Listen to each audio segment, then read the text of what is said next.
Good afternoon, and don't worry about the 1 o'clock. The house is never on time. But Barry, thank you very much.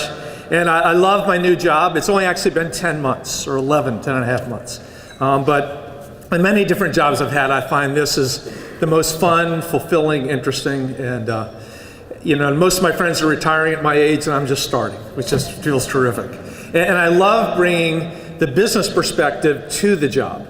By the way, there was a 13-person primary last year. But I was the only business person in the primary, and we played that up front, and it worked pretty darn well. I was president of the Falls Church Chamber years ago, on the Fairfax Chamber Board, and belonged to the Alexandria Chamber forever. And I think that my democratic leadership has to be about bringing a strong business perspective to everything that we do.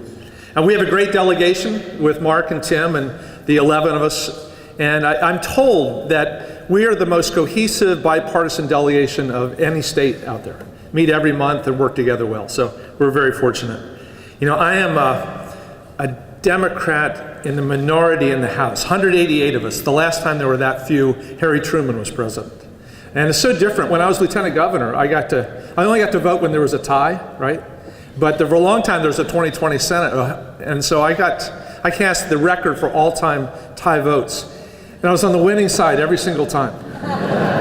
And now I'm in the House, and I'm rarely on the winning side. And I have many priorities. Women's economic empowerment is at the very top for me, as is a bipartisan, nonpartisan approach to climate change, where we're looking at the facts rather than is it a hoax or is it real or is it not real. But just for the minute that I have, I wanted to talk about the number one priority, which is Virginia's economic transformation. We live in a very different world than the one I graduated into. After sequestration, the budget cuts, BRAC, just the changing nature of manufacturing. Where manufacturing is growing, but not growing jobs, it's growing output and GDP. We have been, for the longest time, the greatest recipient of federal spending. So as that gets hit, we're also the greatest hurt by the cuts in federal spending. So what does the transformation look like? Well, first of all, the good news is happening already with the people in this room. We're all adapting and rolling each and every day. The favorite book on our little family business that just turned 42 is Who Moved the Cheese? And everyone has to read it every year because it is relevant every year. So 9 quick things. I'm going to be the strong advocate I can be for the trade agreements. I was one of only 28 Democratic votes for TPA and only passed by 10 votes. And we'll be fighting hard for the TPP and TTIP. Number 2, we're going to do everything we can to continue to increase the transportation bill. So great, it looks like we're going to vote in the next couple of weeks for a 3-year bill. It's a start, but the funding stream has not come forward. We're taking money from the Federal Reserve and we're selling oil, but we need a major new source of funding that Democrats and Republicans can agree on to start investing in the $3 trillion backlog, which includes Metro. We have to get Metro at this $150 million a year. We have a new general manager who I think signs his contract today.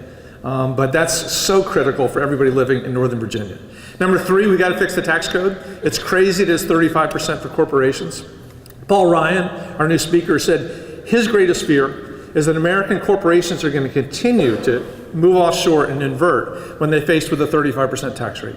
And as a small businessman, I want to make sure that affects LLCs and S-Corps too, that we don't get stuck paying the 39.6 while corporations get down to 18 or 20.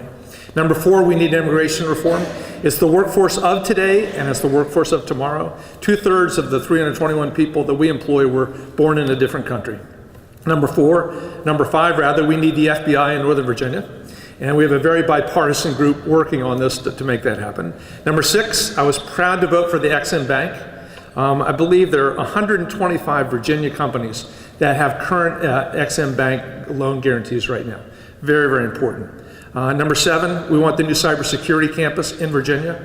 FBI is here, Pentagon's here, DARPA, et cetera. It should be here also. Number 8, we got to do everything we can to keep supporting the commercial space business. Wallops Island is a great natural resource, and it's exploding right now, what's happening in space. And number 9, we need budget predictability. Thank goodness we've put off the debt ceiling debate till April of 2017. But as Tim said, I'm very much on board with legislation on the 2-year budget. The 8 years I was in Richmond, the 2-year budgets worked great. You can tune them up the second year. But to go through this every year is just crazy. Since 2001, we have only passed 8.3% of the appropriations bills on time. The 92% we're doing late. And even now we face a December 11th deadline to somehow get budget bills that actually work. So I'm hoping that you see that that is a strong pro-business agenda. I would love to see, so many of the things that we worry about go away when we have economic growth of 4 or 5%. I'll do all I can to make that happen. And thank you for your work.